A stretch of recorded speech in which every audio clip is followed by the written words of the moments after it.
Jama TV mi weltani ko mi hiwri ko men landar sahi do jang min ga hilang jam comme d'habitude donc hande non kadi lang anti ay inne razi ha heba invité jo burdo ma wode cool seda tundar. Merci beaucoup à toute l'équipe de Jama TV, merci à PDG donc guido Jama mi weltani ko mojja non meltani ke Rama hande mo data la face à face ni wala mo dogi golle de bay camera ba ngo tay musi. Donc woto yejutu kadi striker no art de Dakar le 28 décembre donc eduta sec deuxième édition makko décembre d'accord décembre e honno kadi na way des activités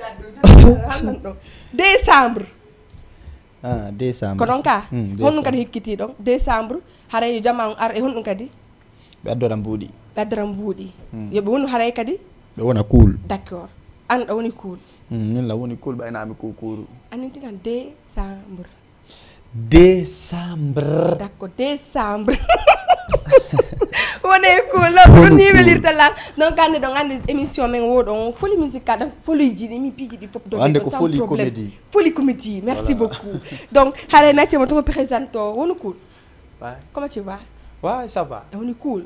la woni cool la woni easy la woni tranquille la woni ambandi anelori la wa min eldori ma baso mi ari e jam alhamdulillah mi awti e jam mi awti madina la bano mo jano no selu dum don ko fi émission ngarde tanato e din don piji d'accord mi ari ka émission mon do ko ndiyam mun soda don la mi yari la weltani yo moja parce que moy mongon ko cioggu ndiyam e budon ay donc na on setting aray mi do weltani kadi fambe ben fop ye are sivon émission on Jama TV andi piji din kambe kadi Sénégal lo golle mabbe na ya dudu hala pandi donc acce na ya dudu hala pandi afami wonu kul quoi c'est hala dudin andi do ko en wowlu kon na ya dudin pandi OK joni mi fanki wowli c'est bon mais ala wolte ko yande kadi wonu kul andi na mi woli dum ala na décembre ratifi la kon do no an ko menace ni jon min kadi wadi cool na ya dudin hala pandi andi sida wolde ko min andi ko hon ittir hon wolata ko min andi ko nawata OK na la jon ko kala ko landi da mi wolta ka merci beaucoup hay blanda ko ba godda way wolde kadi sans problème non jamais ouais ani la mi fanko ina lan kadi ko na minni na ya dudin hala donc gongo mone wolde do no boni non welani la woni on still on na ya dudin hala pandi ko ya wonu easy pose quoi la woni easy rasta kaka ba yadra li babrundo selu mi fi mata kono da kono wada kono men andirma mi woni babrundo donc a hiwri ke fambe non mi wuraki be dejo ala hiwrade ayida fanko ka jon hiwri jon hiwro OK voilà merci donc assalamu alaikum la famille do ngandi ko hombo ko min problème subido inde nambara borone noddo gollan jabata di wonu cool da wayo on fami ka la weltani Jama o moƴƴa la weltani taw avant tout d'abord weltane lan dollar sanka weltane lan sanka moƴƴa donc ara fambe ambe fo lan tori yo weltano lan dollar sanka parce que mo wernima ko gido ma sabu non Jama weltan tom parce que Sénégal lo say hande mi ari ka émission ma do ko bay o wernuno lan so wernano lan min nano mi aratano do mais wonatano facile wana woniri non facile do kere kanko tun anda Dakar kanko tu wata ma wernude do bon ko dum do mi kanko tu wayla wernude bay ko kanko tun tentude ko tantuda ka bon koko mom gollidata golle gote on noddata fi goddum go ko non na kanko yaadu andum Dakar déjà wona yaadu programme andu ko yaadu imprévu donc goddo yo wernire kama ko imprévu c'est pas facile vrai ou faux o don hare ko peut-être ko no wato wonirde peut-être non na peut-être andi sida yewtude kerno ko kanko tu woni do kanko tu wata ma wernude mi wi yaadundum ko imprévu ndu yaltiri andi yaadu si yaltiri imprévu ka menda de dum no hay OK joni dum no afala ka famude aw mi wawal famude dum awa seki sato da tum yana bubub kono no satimma wada to bubub an ara no déjà ko fambe ben weltani fambe ben Sénégal d'accord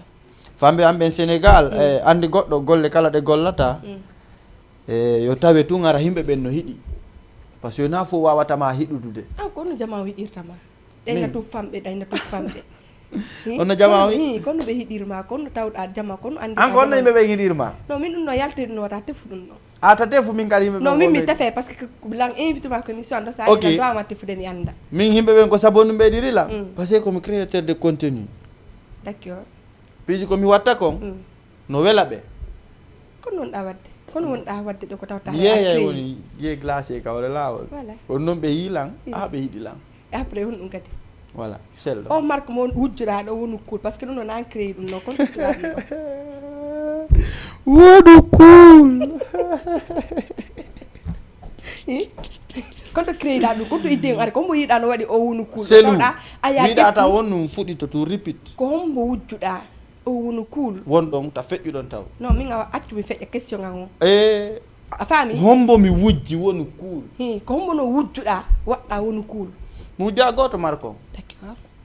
marko mu jamo ay goto seulement que tum projet janni no mawni ko aka hakkil kan créé wonu cool kan addi non créé kan créé da hon wonu cool kan wonu cool andi a sivalan déjà da jodni lan kay plateau ma a sivalan d'accord voilà parce que si da sivalan si la fala malandogol déjà la wonu cool fono parce que mi e wona duma may wona wobbe fop wowlay merci mais anga striker no wakilan striker no wakilan e nder son no yimi woli fi wonu cool e nder son kanko tigirari en ce moment est ce que be mi janoki dandino si kango wacci wonu cool nami mais hande ça revient sur moi c'est-à-dire parce que ko min gey marko je accu marko ko min gey mo fi hon ni goddo wata jattude la ngo marko fi hon mi siko dum marko déjà mo mari agrément ok ajoda famude on a projet kadi hoccorado ni tum ukka ay mum konto rewda ha awa dum do parce que da tippi ko tidi kon to rewda ha créé do adi do no marko déjà mi darum jou concept on taw ay wonu cool kera majine no donc mi joudi don taw concept on no mi jou on don normal ay be ngandilan déjà si mi publie do hande goddum andara e fayda 90% faut ko wonu cool commentateur leto hay c'est publie do joni en do émission men gon ay yimbe be wonu cool on burata dudugol de donc idée wonu cool on mi yaldo wonu cool de no a wawata yide taw selu seeda a hawju dum non mi sagal ko joni mi fala yugo wonu cool on ne a fambe amben wonu cool fala yo yiwde don hay siko 20 commentaires 20 hara foko wonu cool jokkondiri ok wonu cool angi du mamma wonbe tombe kono ande do connaissance ji mon din habe okuma buzz hande hombo kilambe du mamma si ardirino buy ko du mamma wo yiruma ok honno be yiri lan du mamma parce que on juide no donc me yide no don juida hande ko kanko okuma inde wo ha watta wada non jamais ne jamais jabata din don question ji ko la jabata mi jabotoma min taw cinéma on no mi fuddori non cinéma on c'est très simple mi yalti aventure mi artira tayla gollidude goddo men udditi restaurant Tunisie yanoda selu mi fala no aventure c'est aventure on ta yanoda Tunisie selu quoi la boata jillindir piji din ka mi fala andude aventure se feƴƴano Tunisie ko fi inda duma may okilambe jono aventure no wala nan do ko on ta yanoda ok mi wadi Tunisie mi wadi Algérie kono ko Tunisie sakitorda Tunisie sakitorda ka konto sakitorda ko Algérie mi sakitorda d'accord allez vas-y est-ce que la femme an non c'est que si la wolde na interrompe ça interrompe la ngara kam mari problème est-ce que la femme de bon kono me yari min mabbe min ko Kingumar ukilanka cinéma Kingumar le gars la respecte mo moƴƴa ko neddo wara acteur guinéen fo no marirno bernde laabunde wana no mariri non bernde laabunde hare no ande kira fala ino de ben non heddi be ngala bernde ne mi inni hara fop kono on do woniran no non bani adama direct fo wonirani luttube ben hare no ande culture on na do woni hare no sava mi landi kere hedditi be hina non be way mi inni hara fo no wawno no on do wayno no hina fo hina no wayno a wallanni awa merci jono wolu non laaba ka hulube mi hulube ok parce que quoi na andi mi jab na wol nan do mi innuma Kingumar le gars je le respecte beaucoup hedditi ben non egditi ɓen kadi la respecti ɓe kono a respectaɓe o mais komi respecti oɗa kon andi mo ɓe a yangande ka sen seedi ɗo respect komi jogantoma ko langande ara c'est limité mais on ɗon respect momi joganimo ko direct par ce que bani adama on ko ni o way ko direct min kala bani adama on ɗo correct o min ñon dumama no wietori kadi kamɓe ɓe ah dumama en fop dumama kadi o ala probléme mais ala min fus komi wolamo ko boni déjà nouvelle génération e para min ala hay fus komi wolaɓe ko boni d'accord par ce que ande piiji ɗin yimɓe ko gollida ɓe haɓata ko yimɓe ko kala mo gollidata e mum difficulté naata e hakkunde mon donc succès kadi wona ko jokkuɗen ɗo ko tan no ari a tangol ngo hara ɓe fuɗɗodinoɗa ɓen a ɓuuri ɓen ɗon e visibilité donc dumama ya ɓurinoɓe dumama ya ɓurinoɓe non non non mi ɓuurani dumama e visibilité comme nini ɓurɗa visibilité nini min nouvelle génération lagini nouvelle génération ɓuura goto visibilité nini voilà d'accord ko woni visibilité momi joguiti on ko visibilité liyorri donc a fala minimise uɗe ɓe to minimise a goto non a minimise ɓe sa ah ok mi minimise uɓe voilà merci ko confirme tum mi minimise uɓe awa merci parce que a minimise uɓe sa parce que ani min taw a wolintala nde komi falɗa ko na komi faala ko e yewte woni ɗo en discuta e woni non non en ala non jamais a memminino débat la explicandema a yaltiye ɗum mi yaltale ɗum non de ok joni ko wolɗa ɗon ko mi artranma wolu cool onon plateau momo hay julle ala taw hay moyen ngo ngala ok joni selu ɗum no fo woni seli julle no ɗo kono mais falaka ya jooɗo ko mi woni falaka ya jooɗo ok joni jabala ɓay noon Tunisie on ɓay aventure ma o Algérie mi yeyi mi feƴƴoye Tunisie après ɓay arti mi arti restaurant ma o ɓay mi arti mi udditi restaurant an o d'accord tranquille ya bon mi udditi restaurant an on mi golli 6 mois mais andi piiji ɗin jama on déjà tawi hakkille ɗen jooɗaki yeehi waɗoyi échec ji so jike donc arti toujours kadi haalaji ɗin ka quartier donc mental o tigi on tawi jooɗaki yaari noon ñande goo mi noddi mi contacte Kingumar tawi mi wadde direct min molan faalaɓe aɗa ɓe analam publicité ka restaurant fiyo mars ma on ɓurtu par ce que en ce moment ari ɓe mari visibilité kamɓe donc mi yewti ɗon ɓe programme tournage ɓe ari min fotti ɗon ɓe ari ɓe waɗi promo on ɓe jouit tranquille ɓe hooti après relation natiri noon hakkude amen ta à chaque fois ɓe invita elan ka tournage ji maɓɓe ɗum ko dumama en kawamɓe ok par ce que en ce moment haade ko min e dumamma wonduno nokku gotu ok bon ta à chaque fois si ɓe fokkiti tournage ɓe naɓora elan min jokkodira e men yaa donc jama on suivi ndaari ɗon déjà ko wonno par ce que cinéma o min ko passion am mbi law donc so a yi kadi Allah naɓilan jeeyi mi soñjeyko komi soñji kon fof tawi mami arta c'est parce que arno luttuno komi dowa wadde ka pays tawi ɗum au cinéma ɗon voilà tawi déjà no woodi komi jaɓaali hi'ugol komi jaɓaali ƴettirgol sérieux mi golla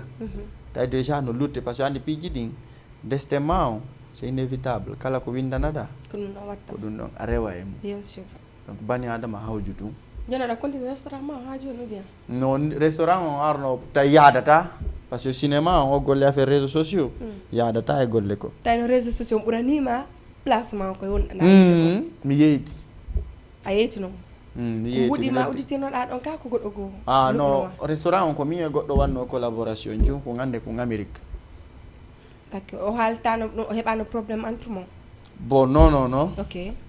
andi mi anlima yimɓe ko gollidayɓe haɓata difficulté mo min heɓuno min hakkude amin on ɗon wona difficulté par ce que min sonkuno à un certain moment min sonkuno min ari ha min wawi moƴƴintingol min golla par ce que déjà hari e kamin fuɗɗi ɗon min iwino ɗon tawi noon ko onon ɗiɗo ɗon manno rélaction à part yeydugol ngol waɗi ha si relation on genre on wondu won to kawɗa ko fiancé ma ok sa gayni ɗin ɗon fof itta ɗin ɗon liɓa to non mi ittata mi landi par ce que landi honto min jaɓata ɗin question mi landi entre mon a jaɓata ko ɗum entramen ko golle woni hakkude amen golle relation fus ala fus relation fus ala hakkude amen ok kafindir ɗon udditi ɗo restaurant o voilà déjà ka début taw men kafa ok ka début ko kanko investisi tawi an ala fus koye waɗa komi arti par ce que gonga wi wowlu ay ka début ari fus mi ala mi arti donc rien ditu jama jodi ke artijo tikki ka getto kadi non tranquille adduma tawɗa ton aventure marsali na marsali ko Allah na si Allah mu yaali ko ya hotu kama na forcé ki kono tawi kadi a heɓali ko falɗa kon comme fa l'objectif am déjà ko natugol Europe way donc mi soñji ke hata yala marsude mi hotta ɓayala mbuuɗa la coggu mum hari ka on coggonu coggu selu mi selata jablan question Ah. mi andugol par ce que ɓuyno yaade heɓa probléme mbuuɗi ɓe nodda ko village ji na maɓɓe problème buuɗi min ko D'accord. Allah mu yaali woni woni cool no cool la woni cool ok Allah mu yaali woni yomi naatu na problème buuɗi d'accord a faami ka tawi marsali artuɗa voilà mi arti tranquille mais hande alhamdulillah ɗum noon kono noon wonɗa heɓude e mum retour ji ɗin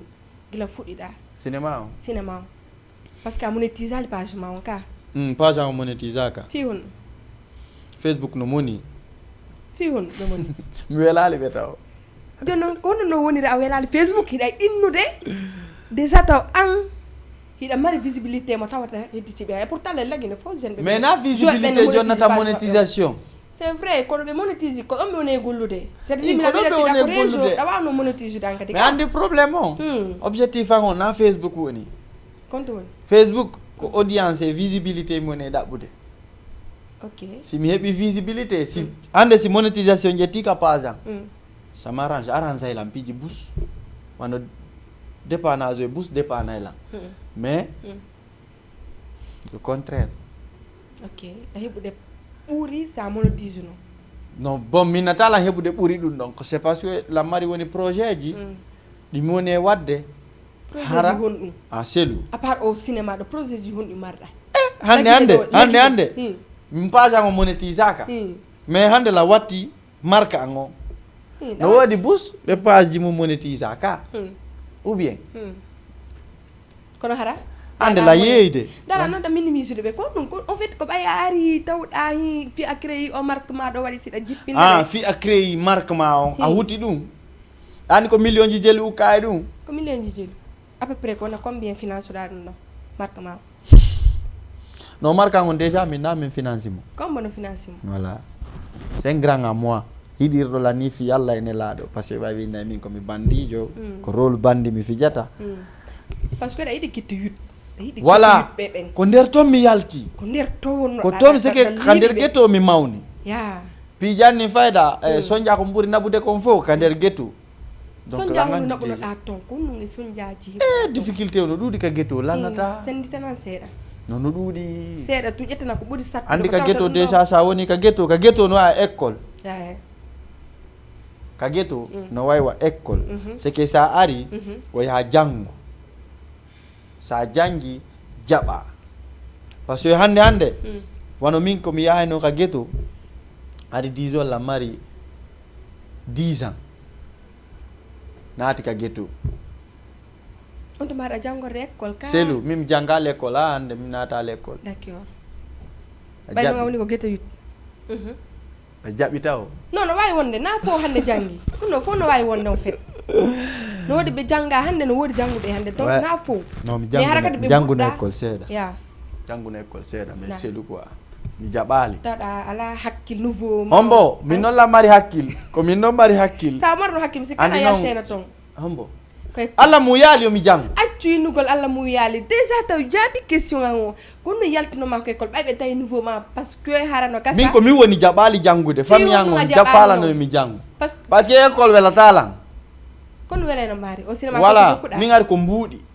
min ko law mi sutti mbuuɗi andi goɗɗo si sutti mbuuɗi o jangata kono suttirɗa ala mbuuɗi har ko ni yeynoɗa ko marɗono à l'âge de 10 ans 11 ans min ko marno wala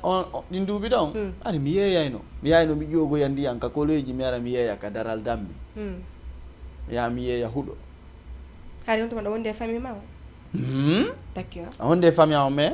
on sumati ko famille o mi wonde mum na biran e baabi an on sumati ari koye juuɗe kawiraɓam mi wonno liberté diccing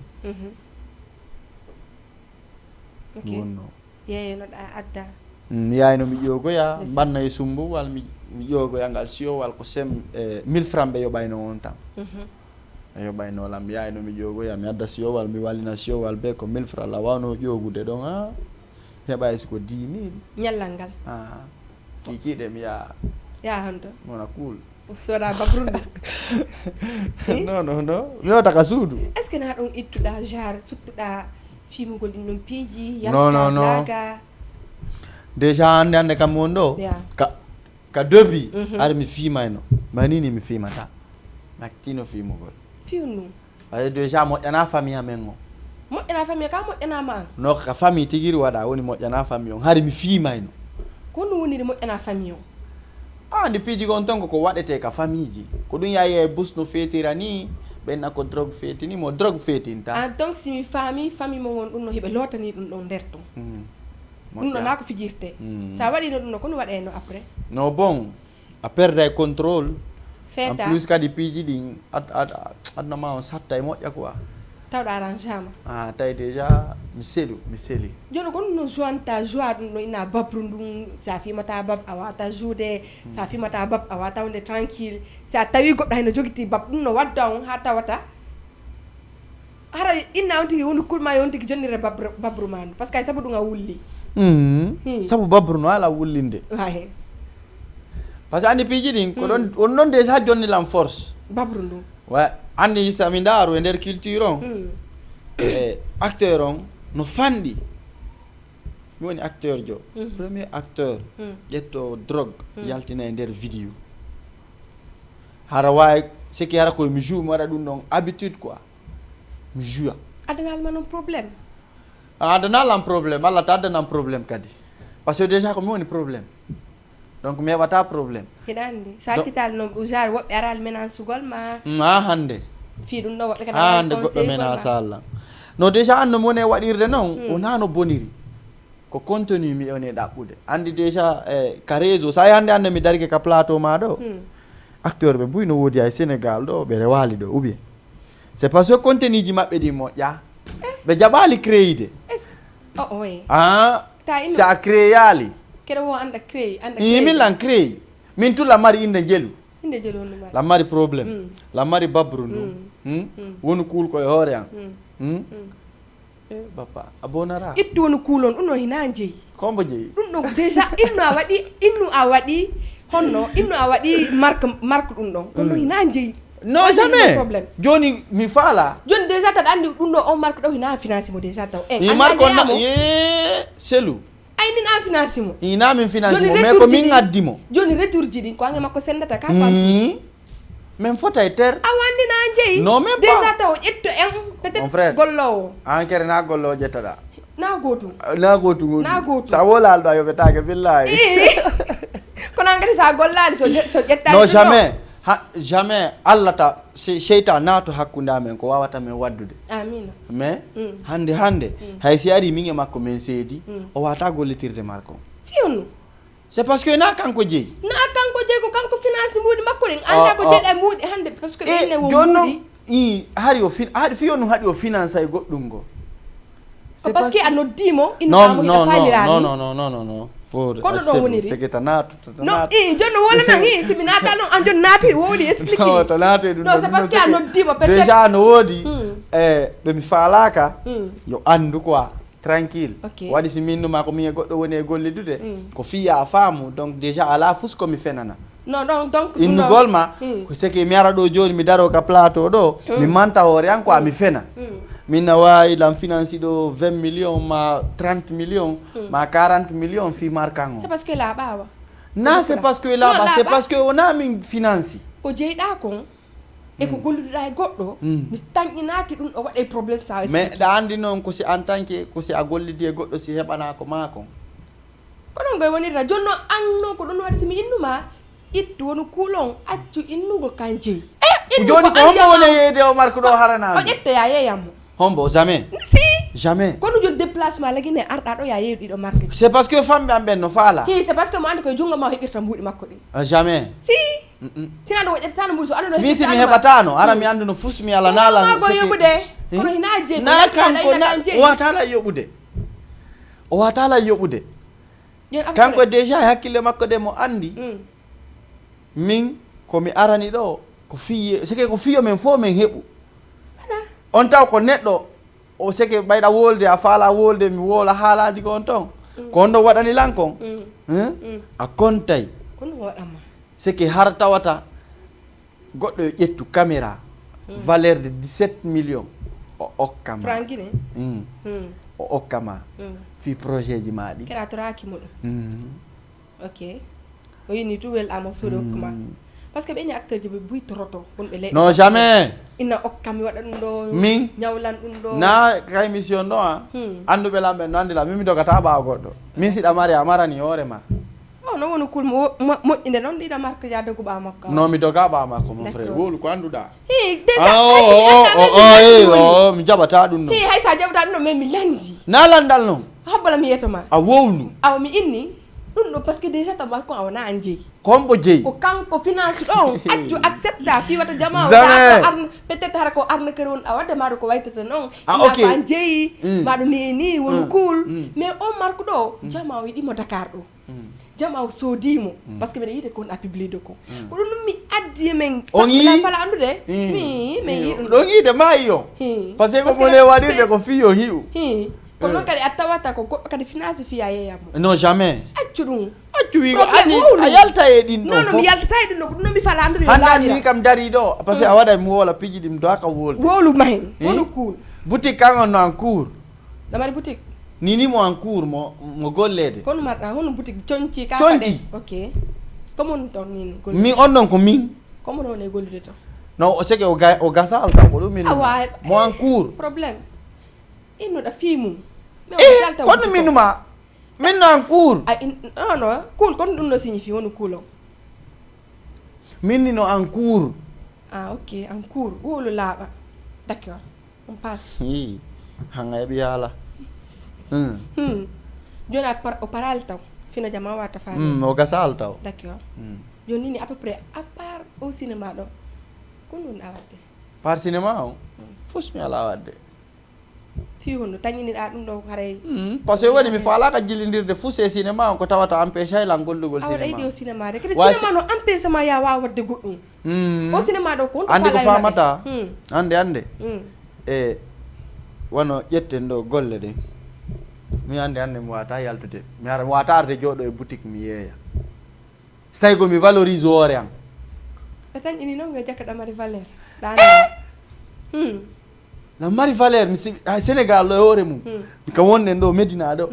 mi iwata ɗo na Médina wonɗen Grand Dakar ok Grand Dakar ka wonɗen ɗo mi iwata ɗo mi seppa ɗo hay ha ka teron ƴetteteɗa mi ronka fottude goɗɗo andetuɗo lam hay siko ɗiɗo ma tato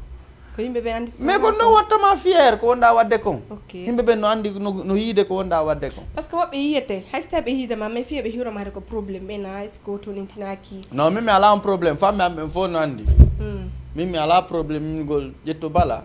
honno mbo ƴettanta bala ko ɓen ɗon waɗuma ka wonɗa ɗo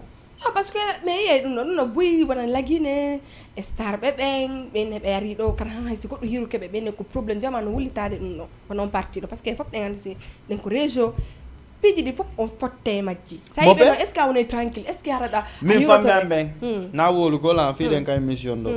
famɓe am ɓen fof no andi min mi wala on probléme ɗon min no arduɗa wo bani adama sen neeɓi day taw si mi anday no arɗa wo ko no wondirte no arduɗa wo ça va tranquille par ce que la gandi feƴƴa joni en ala luttudude donc yer moment mo yiiduɗen o millan préféri cippingol hoore am foten han seede a wawi continuer ni continue ano wawɗa ni ko hara change ali change ta kadi fus fus change tala andi fiyonno fus fiyonno par ce que ka nder guetto mi yiwi d'accord wona mi lofomani jo quoi omi guettoyitto fiyonno nalo kada ɗa wawi enduɗa yiɗata ha bon hiɗugol ngol tan perdi mi yiɗay mais ko momin jomboy taw mi yiɗoyta nini no falande mo wonɗa yoddude on téléphone jemma hombo wonɗa yoddu kajjetu ka donc ka joni ɓayɗa ɗo a wolay nayiɗata non maymunaɓe fof waɗigo ni mi townigo cippinogo ala accu wowla modi an kadi hiɗen andi jeune ɓe ko émission wonne ɗum mi yinni jeune ɓeɓe laguine fof pino ande par ce que ɓenne koɓe jointa woɓɓe ɓe ta wolay ta wi jeune ɓeɓe sendu jeune ɓeɓe laguine joɓe wona duma mayen vie kori en ɓenne koɓe woni onon équipe on onon nouvelle génération ay taw min komi jouata kon konno minma mi yiɗa rewɓe ɗum koko suugol noon non mais jama on kamɓe ko ɗum ɗon ɓe andi jonno ko fiyonno no rewɓe en Dakar gila arɗa woɓɓe no defa no addanama hiɗa accepta ñaama e hoore ɗum giggol ɓe yiɗam ay ni kadi a yiɗa rewɓe ko yimɓe kamɓe ɓe yiɗila min mi ala feere ɗum ɗon o hoyɗa mari feere ɗum ɗon jamais mi dañini si a yiɗa goɗɗo mi dañini a wowli a ini a yiɗa rewɓe mi dañini si tawi min mi yiɗa rewɓe kono no ɓe defanta ñaama a yiɗa rewɓe kono ɓe defanta ɓe addanama si ɓe defi joni on tigi ndaari vidéo mo yimi ni mi yiɗa rewɓe on tigi acci ko acci o defi addi min fi min ni mi yiɗa kanko ndaarali ɗum ɗon min kadi mi darata min ni mi yiɗa mi ƴetta mi ñaama tranquille donc a falande ɓe ala hakkille ɗum noon ko a wooli non kono wowlirɗa noon mi ƴettiri non na wonugol angal hakkille quoi kono wowlirɗa noon non déjà ko choix choix makko on ko wolli d'accord c'est que milla welamo kono anga welatamo non même pas wono on parti ɗon si min ni mi yiɗa rewɓe kaka vidéo ji c'est que nomi jouirta noon merci woni cool non no mi yiɗiri noon rewɓe kadi eno luttuɓe ɓe yiɗiri noon eno lofamanɓe ɓe yiɗirta noon wona gootum par ce que min si mi wondi e gooto ko min on ɗon amen seeda nini no ko ange hombo nini an bonto nini ko ange hombo nini mi wonda e gooto a wonda e wonɗo leɗɗe porte wonɗo ma finance ɗe fi projet ji ma ɗi jo min taw jiyo mi jaɓata jiyo finance ala comme no finance ɗum no ken a falande na debbo finance wonu kuulo ko gorko finance ɗum gorko kadi noon kadi wonu kuulo yewten feƴƴa jaɓoɗa ko si on jiiɗi no laaɓiri noon après feƴƴen quoi non ka a faala mi fenane no non naya fenana kono accepte mi ala jiyo wondolan finance ude ni fi hande ɗa ko télé ɗo a wolta ɗum non acceptata joni kala jiyo wondolan finance ude yo yalto revandiko o inna wawi mo finance ude lan a yiɗa woni ka ala heɓude mi ala haysilan heɓude mi ala tefude joni si jo par exemple goɗɗo nodima ɗo joni ni a tigi tigi wonu kuul meɗa yiide golle maɗe la falama finance ude projet mi wudita projet ñano a golle ne hoorema heeɓa ko heɓuɗa wo ma ɗum oyna tigi tigi mi wudditanima joni golli ko heɓuɗa wo sende ma ɗum ko fiima a jaɓay mi jaɓay ayna mi huuɗaɗo hara kadu ɗo woni huuɗaɗo mi teka ɗawa jekkude ɗum noon de hara kadu ɗo woni huuɗaɗo déjà kanko na anani taw o yi o ndaran ha si o suɓilam min ka andi acteur ɓe no woodi Conakry ɓurɓe lammarde visibilité tawata siko kamɓe wonno yeeyde o marque ɗo o marsa no ɓuri kamɓe woni mo yeeyde ɗo min ande mille lan hooli o marsi lan hooli o marsi vrai lan gandi le way kadi o marsay kadi o marsay pour tout bon kadi par ce que déjà donc sabu ɗum ɗo wonɗa wudditande boutique on boutique ma sabu o marque ɗo woni har kala ko yeyta ɗum fof kala ko yeyte woni cool ko woni cool donc o genata finance wol taw kanko wonɗo finance taw non mais projet mais on en cours ça suffit que ko fiyo no projet ji mari har nan tu jeyɗi ko woni wo ko ange goɗɗo ko woni wo a hewtali woni ko projet ji jelo minnuma ko min jelo jeeyi da ɗuɗɗina piiji non non mi hiɗa mabbina ko projet goto pet minnuma ko min goɗɗo jeeyi ɗum ko projet na jalu ɗum kirɗa par ce que hino joni ka début komi fuɗɗi yimɓe ɓen sikkuno ko t-shirt tum a watti wadde complet na ɗum ɗo fuɗɗodi bi marque on fuɗɗi o fuɗɗoda e mum marque on déjà taw selu wonu cool joni an ko woni waɗanɗa hoorema on no waɗani waɗa gila fuɗɗiɗa tawta ɗum ɗo kan finance ɗum ɗo kan jeeyi a golliɗa ko yer ko golluɗa ko gonɗa heɓude ɗon kan finance ɗum ɗo fiyo rimane piiji goo kadi ko wonɗo waɗɗa no woodi honnomi non ɗo woltaki ka émission ɗo mi falande détail non selu no woodi anduɓe lamɓe no andi lam mari projet ji wara ko ɗimi jeeyani restaurant par ce que rêve ma harɗa yiɗi restaurant moƴƴa noon non ni deuxiéme projet an wonɗo arde on ko salle de gym ok salle de régime projet fiyo yimɓe ɓe yo waɗa sport waɗa sport haɗi komi koccijo déjà haɗa ka a waɗa sport moƴƴa noon waɗa nan ɗo pa goto mi ndaara ko genre par ce que minen reɓɓe mbiɗe mari reedu ni ma ɗum mbiɗe falode régime andi ko fi cinéma arren ɗo na fi waɗa sport kono ko ay ni mi fala andugol kadi sa holila ko probléme mi waɗi sport komi koccijo ja ko joni koccano mi fala ya kocca min kadi mi wawani mi kocce honto koccala ko émission ɗon mi kadi mi ndaara si tawi ko ni mi waɗirde siko honno kera anda mi anda de kam mi fala e holla sello sello waɗi pa goto mi ndaara wano honɗum ni honɗum falɗa wano reedu ko waɗɗa wo ko waɗɗa siko beccere par ce que mi e worɓe ɓe hara no mari ɗum ɗo hara ɓernde hara no laaɓa ha siɓe ɗaɗiɗina piiji ɓernde honto hara ɓe mari ɓernde hara no laaɓa ha ɓe kadi no woodi mo ala ɓernde no woodi kono an ananana waɗa o kocco fi wonno a daraki ne darande e waɗa o sport hande tigi kam dari yeso ma do ande de min janda Hmm.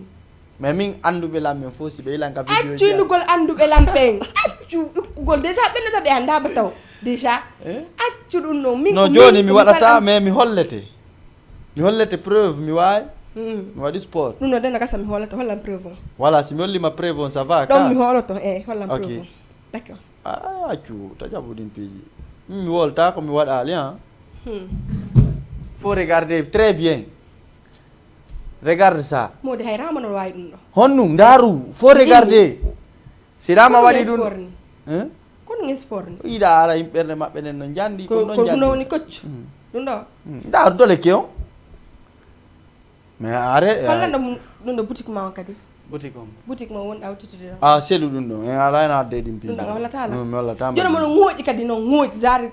ɓandu ma ɗum haɗa ɗa ŋooɗi ko honno kadi ɓositortoɗa koccu aya ko salde si ɓe hollama toon mi allah noon waɗi koccu joni takko aɗo da nako sinema to mbasiɗa ɗan falandugol j'aime le savoir mais wata wadde ɗum ɗon ɗo ko émission wonde probléme hay ko dariɗa ɗo ɗa wawi wadde tranquille wonu kul an Tranquille, kadi na actu fiyala kollatami vidéo ji maɗi simi proposé ma goɗɗum waɗa to acca feƴƴen selu min andi seke jo siko gorko yino ni mi yey kadi ni jar woɓɓe ne waɗani keki maɓɓe kin harano ɓosi no ɗum ɗon ɗum ɗo ko fi on ɗum sello woni cool a wolanela komi faala andude kon par ce que ka koccu et puis ɗam mari no indeji boyi koccu ari inde Woni ari cool. sirno an on tigui ko boyka kono boyka on c'est un acteur hari kon bo boyka donc ɗa marno idole boyi hari ala idole ko lawi ide noon hari non mais idole on hari kaka ari rêvan on ko waɗugol box d'accord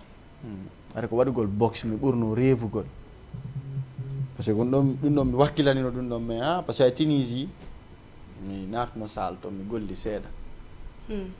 waɗugol différent ara ko kocciɓe ɓen ara ko idée différent quoi est ce que non a golli ɗum ɗon no woni a golliri ni cinéma fiyoa ya non non non mi wartori noon ka cinéma mi wartoraki noon ɗa c'est parce que a yiɗali ɗum ɗo ko cinéma wannoɗa ko hakkille ma non ko ɗum ɗon allah wanno ka programme tigui ɗum ɗa fof ko piiho e secondaire oy koye goɗɗo jokkata anni ni a jokki piiji fof si arɗa ka émission ɗo piiji woni hare mi jokkima a joni ni a yeeyi ndiyan a yi ka a yeeyi e glacé a yeeyi golli e restaurant falani ɗo ko golluɗa ko min hara ko ɗum mi golli mi ari mi dari ɗo onno ay ni a yeeyi ndiyam ay ni a golli restaurant a falani dañ donc a fala ƴettude golle maɗe tawata min ko ɗum mi waɗi gasara a yeeyi tiga ay a rondike plateau wala elike par ce que on sait jamais ko sénégal wonde donc hiɗa tañƴini wonɓe sénégal ɗo ɓen hannde buyreɓe ɗin ɗum piiji ha ta naatu e ɗin nan mi fala a joni ara yeeyi e boutique kadi Hmm. a ƴeewi boutique on ɗum ɗon iwɗo konaki ari o wa enademo e boutique o wolayde wecci e mburu ek donc selu wono cool magana pita ay ka wono cool ka donc nini noon ono fewniɗa à part ça gayni ɗiɗo tisorti kono kadi yalta par ce que ɗa fokkiti kadi gambi a jakaɗa andi ɗa mari mouvement ji non mi a yewte woni seeɗu ɗum ɗo komi andi ko yew jaboɗala question ji ɗin wa non ɗo nini la mari 3 pays yaheteɗi gambi après Gambie Bissau Ivoire faut la mari commande plus de nen tum pantuno wona yeyde kada mari ange goɗɗo bon nini pour le moment ko min tum mi woni ka shawwal woni e wartanade hoore am kono woni ko sawwal ko mi woni ka teere merci ini ko mi woni e wartanade hoore am non non ala men gênude yimɓe ɓen senala honto yimɓe ɓen yimɓe homɓe yimɓe wonɓe ma suivre ɓen par ce que wonɓe ɓen onon ɓurɓe ɓen ɗon manti inna ha somi yeeyi ɗo yimɓe ɓe yiye lan voilà ni andi taw déjà fi affaire innugol yimɓe ɓen komɓe moni komɓe wattoto somi yeeyi lan boy yeeyey ɗo hara ko kamɓe jeeyi mais fi ɓe yalto kamɓe tigi ɓe yeey ko probléme ko noon noon waɗi so min numa min min déjà komi c'est que non mi way noon ko min to min mi créé mi ƴawi créé gongol nan créé ɗum noon mahen accu e ŋaɓay combo créé ko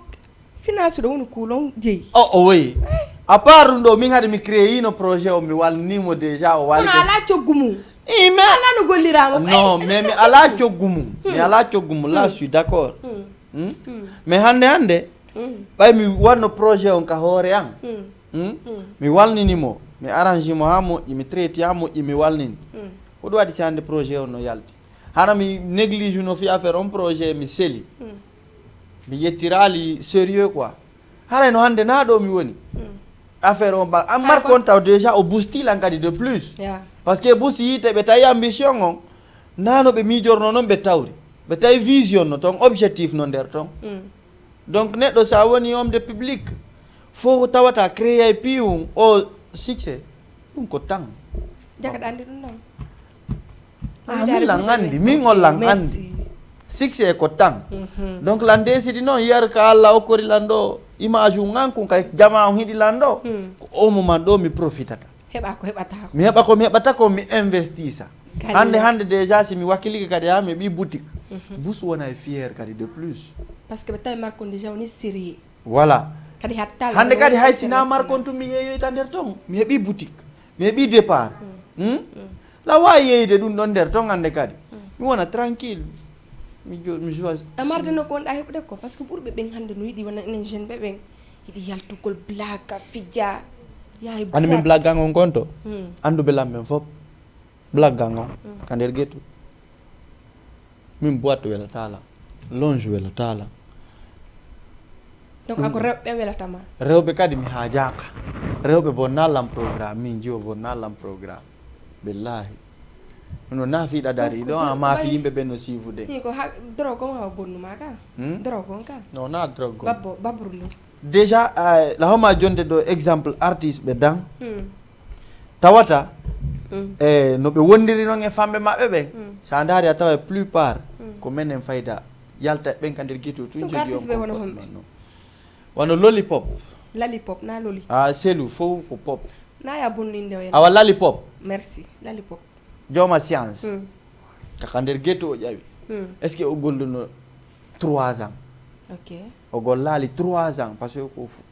ko fudi na tan sikki tun ko tan tay nawna rego eno on suma corona taw suma ti corona no ton d'accord ko be haƴetno artiste on busbe mo be ndiri be yimbe ko don o fuddi yaltude yimbe be ngi kum pay ko non mari avenir mo mari talent comme no ittunomo comme jettunomo non mi anda dum non ok o wonda no histoire mi elali popta ande me yidali ok kono ko don wonno c'est que ayidamo anda ko yaltudo ka der getu kono no an andirda dum no papa sa yi jon lova manjo hande sa yani lova manjo hore ma dandi ko lova manjo ka akono woni kadi min gadi simi getto yitjo hare la ngandi ko getto yitjo mi watayde lova man men ko lova man ok mi la ngandi d'accord mi la senindirta no sedi déjà comportement jidi no sedi wano affaire tidingol piji din kadi no sedi getto yitjo o tidina fus kala ko ari ko dum non lova manjo si lova manjo programme do gore mun joni ona duma may a fami ka selu dum don acteur hajaka acteur no mari un problème non be hajaka kono no wada seditade dumam parce que ngolidi wono ko jama wono wiide ko kono wada sedi to jar wono hon jar no wairi non parce que buyno inna e wobbe ben sa yi dumam metti fi o wela wondude ko joata ko welali wobbe mani ni kono wada seditade makko o min duma ma envers min siko joni mi noddimo kam wondo o décroché noddimo non selu no alandi lanka jono mi landi tika ma joni ay ni siko don non parce que la no ni no gasara o connectake parce que on appelle direct o connectake ni mo labi fendo mo labi kala ko yar labi wondo e réseau yata ali dari simo connecti non oh selu duma ma min envers wala nalam problème tay ko affaire wondi gangal non wala nalam problème ay fus donc golle makko den kadi mi antaw min déjà wana ben don o be mi sivuno bi law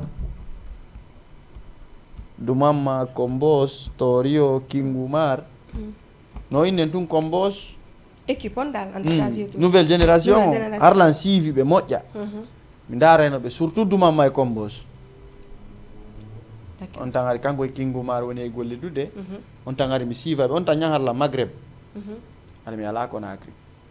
tam siva no be modja donc min envers ngo min wala nalang c'est que min on nafi luttube be mone wolde de fi ko mi yer ko me wondi kon wano mettigol fingol kadi sa yi yimbe be wowli atawa wa no ton quand même mo metti fi seda la vérité est bonne à dire mo metti fi jaka non namo minal mo metti fi wano ndi metteni fi confirme wonu cool fet en ok mo metti fi mais mettere fi makko ne ko sa faami on habata sa faamali ok tawno septembre ok d'accord wol nan jonno sa hebi finance o ma o marque ma do puri o koko do ma finance ande do accepté jabata mi hebi déjà Sénégal do il y a des personnes proposant be la yo men gollitu mi jabali dum hare ko afalende ko jobe PC wonbe no harna jobe PC hara ko marbe boutique ji har ko hombe no non bol ta inde mabbe den déjà ara mi non na problème non mi par exemple si mi hebi projet go alandi kala mi de karijo non na problème no fe mi wowlata tata yara déjà wobbe no habbino ben do wallahi be jabali be na ay o do ko moni ame mene woni joni mi sisa golle ko be falno ya wada me ko be falno déjà men golli dum mi nyodo no men gollidiri no kambe ko nube yeeno ko cionci kadi be yeyata ok donc déjà no be proposari la non ben langa yo mi aru bay wano min lan Sénégal ga mi jonnu be autorisation kambe kadi be tappa marko dum ko marko wonu cool kadi be watta jonna be logo on après be nabaka dum anno be mais déjà ko woni be faamali dum do na ko iwata ko ida do iwata hay uppuda ha honto tigirde bossi be yi be sikka e char ko kol wano andi machine ji no wodi ni joddina wana odo ko machine original ni grand no adde kadi machine fi padden woni gollirde donc ala fus déjà sinara mi dul ni yer kala ko mi faala dum do si mi faala ma 2000 pièces ma 3000 pièces ko tongata ko min de grand jango tam golla e fus ko marko on tun golloto on non tun gollete gila fuddano yeego ko jeli wali selu faala bandi o wara mi yalta do to be tinna pamila bandi wata ma warde do parce que dawni en sécurité kono si mi wi do are mo na en sécurité sai dawni en sa iwi do kada woni en sécurité ha iwa do ya gambi fi marko ma ha iwa gambi ya yaltu no ngedin do no marsude do alhamdulillah la weltani be Sénégal be moja fambe amen Sénégal la weltani be ok andi min gila mi yuma bay tawi joni no marsude tigiti gon hare bernane mi ronku mi anda ko no moni on weltaki mi monaki mi fala tung enen dido e gollidu gollide ngonnu gollide piji boy no wolide ala ko mi jonne yeya ona gollo wan gasi dum no mi jabi kono sa jabi kare condition ji mi ko minata mako si tay andi awa jabude mi na walanta la condition ko mi walanta ma parce que mi walanta ma condition parce que ko min jogiti ko honno woni taw e an na fi marque ma wonu cool accutu don ok mi woni cool mi nga marque ma ko mo burama selu anka bani adama anka bani adama to jabo ajettugol hoore ma e bindira hoore ma kono mi landi parce que fi wonu a hebi golle ko buri dum do a inni kadi wobbe propose ma do a accepta hakke ma ko marque ma welu ma ko non na marque o welila merci c'est que ko andi goddo wonu toujours reconnaissant kenan woni reconnaissant woni reconnaissant ok hande la wa hebude bur andi déjà hunde ko sa fuddi kene himbe ben ko boycott be hidi boycottugol bonnugol inde goddo hande sa yande woni wonu kuuli yalti ko bayon non granjo suusi yettugol mbuudi mum o ukka o yetta cionci makko di o addo e fi ko yeya parce que mo mari boutique kanka déjà ko mardo marque kadi mi woni e gollidude mo hono marko inete layla felga ok kondo woni kanko Conakry woni T5 d'accord wani ndra T5 ok yargol ko baya joni no min e wonu cool ko hombo buramma non mais selu dum no min ni ma déjà ta jabu jettu ko compare gol hoore ma e objet mi inni min e marko ko hombo buramma hande si min ni fi ma welila fi ma welila fi dewgal min na si tay ko fi no fi kele yagal mi jabata donc si tay ko fi dewgal no don la way jabude wol o fop nana joni mi say ko fi dewgal joni dar caméra no welima de dar caméra wonu cool way say ko fi dewgal o woni e wolde mi welimo haray la hidimo say non ko fi kele ya fi jombugol ma la hiduma min hay dar dal hande jubbe joni da kele yagal no min joni hande be hida kele yagal bis tan inaki non goddo yewana ma do ni inna kanko himo faala onon dido a parara dewgal sikka kada hebde propose o ma do no rewbe wodi drago be ma donc sabu succès on ka ko tullannata min déjà ɗon fuɗɗade cinéma taw juɓɓe no yiɗi lam par ce que mi wolane golle ɗe mi jokkunoɗen kadi min numa kocciyagal ngal c'est que ɗan déjà affaire salle de gym on reɓɓe no woni accru e mum de plus hara ɓe yiɗi moƴƴa ko nakirna noon ɗon fof ko gotum non fof ko gotum partout dans le monde ka yawɗa sport no yiɗa waɗo sport no yiɗa est ce que na ɗum wattaniɗa o dole ke seekiɗo ɗo fiyo becce maɗa yaltu fiya acciro rewɓe ngawa selu par ce que lan andi ko goɗɗo ko idaljo ma ƴettuɗa ɗum ɗon ka non ɗum ɗon déjà on dole ke genre no mi seekiri mi créé ɗon kadi mais déjà mi yino goɗɗo no seeki mais min mi sendi few waɗi différence hakkude mum few hay sa daari ɗum ɗon a yiyata hay goto sina min par ce que dole ke an on ko min tum attirewni rewɓe ngawo na attirugol ono ko fiino waɗan toon ɗum ono jeune ɓeɓe so heeɓi inde une fois que hara ɗum attira rewɓe ɗon andi ko welata rewɓe ko ƴetton ɗum ɗon yaltina ɗum ɗon expose ko réseau si ɓe noddi o inno no ono dara ɗon kadi inne wiɗa rewɓe non min de min naafi ɗum min hakkillannen konko wonɗa wolde ɗon min ha hande hakkillannen frappalan on côté ɗon innugol jiwɓeɓen pensa e ɗin piiji ɗon min lan andi tun ka hoore an jiwo si yi gorko mo faala o wolnaymo min la yiɗuma dari caméra an fi dewgal non siko fi dewgal on lan yiɗuma moƴƴa kono jama on andirta hi joni ɓay mi déclare min déjà mi déclare min ni la yiɗuma kono no hiɗi lan noon honɗum a wi tun a hiɗi lan merci a wowlaali ɗanni mi yiɗirtama siɗna hara ko dewgal mi faali ɗum ɗon en anda ko dewgal non inno an anda kono mila andi ko neyanko min joni la yiɗuma la fala dewgal joni noon question goto fi honɗum honɗum hiiɗa hiɗɗa lan tawata min simi yalti fimani ni a jaɓay par ce que ɓe jaɓata taw tourno pese jomba ɓi wo fiyon rewɓe wo kono waɗi tourno pese ɓe anda ni fayde hande sa nde ari a tawi a 90% sa woni comédien jo haray changement on kadi ka jombugol no kali de plus andi rewɓe ɓe nayi si ɓe woni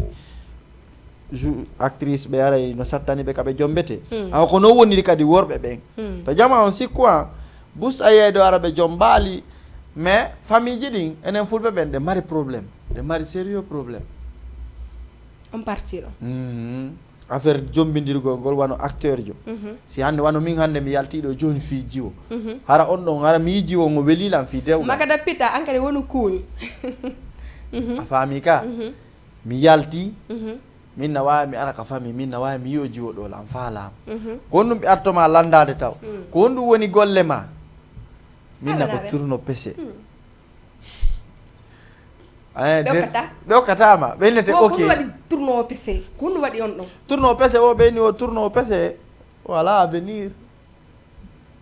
tourno pese ko c'est que mi anda on no ɓe jogi toon jabotoɗaɓe tournoɓe pese o ala avenir an hiɗa wadde ɗum ɗon hande yeehi ha a heeɓi on marqué hoore ɗum ɗon golle sama kala no woodi non min gon ɗo kam wallahi en cinéma o lan welti lan hiɗi kadi donc kala hiɗowo lan hiɗidayla en cinéma o lan mari projet ji wonɗi e arde kadi projet ji hawjuɗi mila fala yattude cinéma o so tawi jombidira non awa ko ɗum hatta jombidire donc cinéma o no ɓuranma lan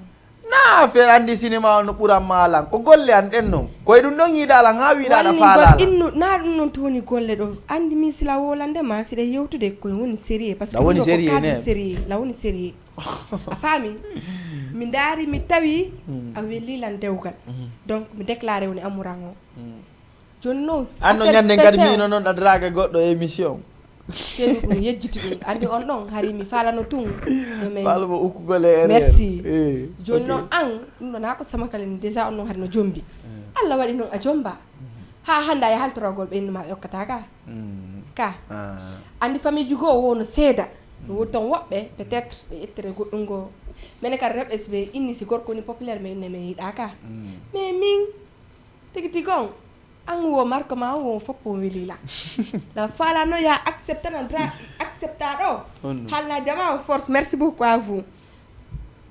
innanalam ɓe a accepti donc daren ɗo so tawi wawi confirmude ɗo joni noon hi confirme dewgal no confirme plateau jama kono mi yiɗi haalana kadi wonɓe ɓe dar na probléme noon ko noon mi innuma so tawi ko fi dewgal sunna e farilla dewgal laaɓugal aasi lan hiɗuma fi dewgal ƴaka mi mettatama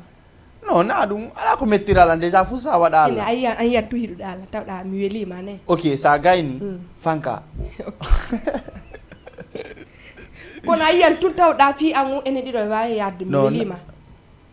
non bon andu noon wata ko andade ɗo sur le champ kono a accepté fi dewgal mi welima wodi ko fi dewgal wodi a jaɓi ta aysi ko goɗɗo gogal se fottirani ko lawol est ce que a jaɓayno non si kaka lawol fottunode mi jaɓatano merci kono no waɗi ha jaɓuɗa ɗo on waɗi ha simi jaɓi ɗo on ɗo koye plateau wonɗen koye golle wonɗen koye golle ma wonɗa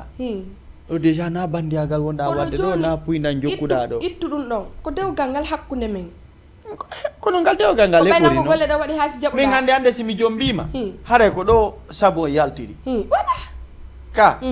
donc a wata wiide en ittu fiiɗo ok kala ko waɗete a woloda e fiiɗo d'accord ou bien konto ɓe fottuno kaka émission makko joni mi welima ka joni wol tun goɗɗum tun woli tun nde wottata welila min lanni a welila c'est bon jarama c'est bon wono cool lanni fi dewgal na fi keleyagal de jitu ɗum joni mi welima ko fiɗum no fi dewgal ko ɗum noon ɓe faami faami ɓe ɗon wola ɗon gola ɗon ko wolɗa ɓe sikka ko fi kele aɗa guiɗo danano clip goɗɗo rapidement yehen après arten merci beaucoup Magada Pita wono cool wone cool on fop mo nani danano kala clip marɓuɗa ha mi hokkamo dédicace spécialement wono cool nani noon marque kon e sende monen ɗiɗo let's go guiɗo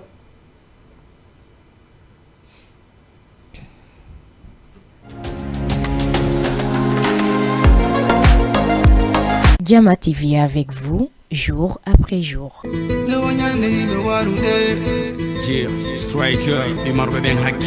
retour audace de l'Almami du rap guinéen à Dakar. Woko Striker pour la deuxième fois dans le Sénégal. Wo Enenge Drink Company et Guido Diama Production. Woni Konoté le 28 décembre contre Douata Doutasek de Dakar à partir de 22h jusqu'à 5h du matin. Wo la communauté guinéenne. Sonna bébé. Fononota. Préventino Wori 3504 no Wori. Wo VIP 4500 no Wori. Sourzi 5000. Réservation on va 78 457 83 50. Wala no tombe 77 981 37 32. Drink Company et Diama TV woni Konotion. Konturi kunati kakay ko ende nyande Doutasek. Nyande o nyande ibe warude, nyande o rewbe hinu hulude, faybe bonino ala jangude, jangube kayni ala gollude. Kadi le 28 décembre woko non mi haalirta wono cool donc ares tikeji ɗi neɓata noon ɗi wona disponible andi Dream Company ko law yaltinta kanko tikeji makko ɗi fiyo fof wawa sodugol mo be ara nata fija guette yutɓe ɓen kadi yeeya babru mabɓe nun à côté donc kamɓe kadi yara ɓe arde ɓe yimɓe ɓe woni prête woni cool kadi yeeya soodo marque makko continue soodon ka yoɓe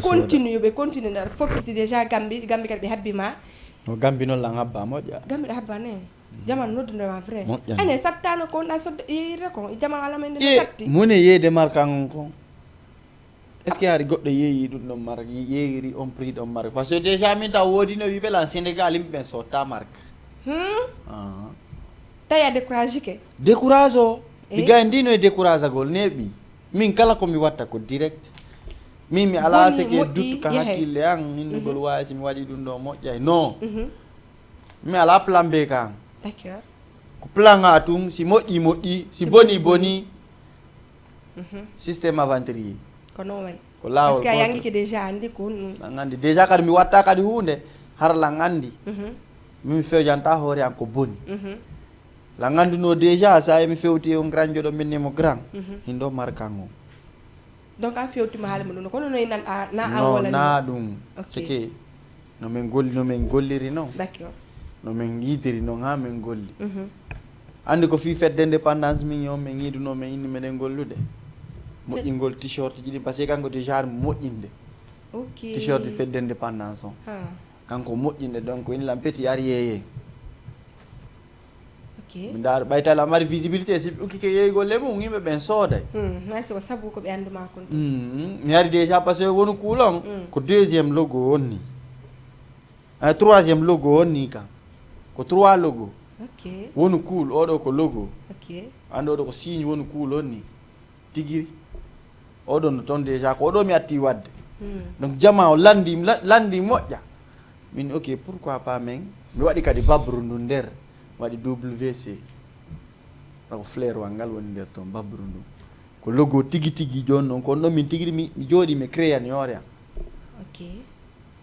on oɗo ko ingénieur jo amen on créé oɗo. Ok. Jono Gambi à peu près ko na jelu yeyi wonɗamo yeyde ɗo. No nini wano Sénégal t-shirt ko 10 000 mone yeyde. Ono rewɓe ni no sodude ɓe ala men ya ɗuytu ala ɗuytu ko. Gota ami ala lan termude. Sani ko ɗum ɗon si minni ko 10 000 ko 10 000. Ara waɗa photo hay ko fotogol photo ngol ɗum ɗon no wela ɓe. Déjà min no mi yeyiri non Marseille. Kono yeyira. Parce que mi townintinnaki hara hande mi mbuɗɗi ngukkano tun markon créya haray no ha joni ko laggine moni mo yeyde ɗum kadi ara ko anduɓe lamɓen woni e sodde mais sa daari plus proche hande ni na woltugol sakko yimɓe ɓen sikka haraɗa landino ballal koko mi woni e publide kon tun yimɓe ɓe woni e yiide no fanɗi acteur jo jonnuɗo lan force ka marque an min mi wullitaaki kadi mi haajaka ɓe yiɗama woni ka ko jalousie mi anda ɗa andi de non peut être hala ko moma maɓɓe on kadi a falande dumama e par ce que ko ɓen noon déjà men mi yiiduma ɓen ɗo mi yiiɗo kadi a falande ɓen ɗo ɓe postale ɓe wolali fimum non bon ɓe wolali fimum mais min mi ƴettitirta ɗum ɗon heen hakkunde amen est ce que awa ɓe kamɓe ɓe maranama heen min on mi alana hay goto heen sa yi no gasa si ɓe waɗali sûrement haray ko ɓay mi ara aliminni ɓe bro ino ɗo mi créé marque donc haray lallandi on ballal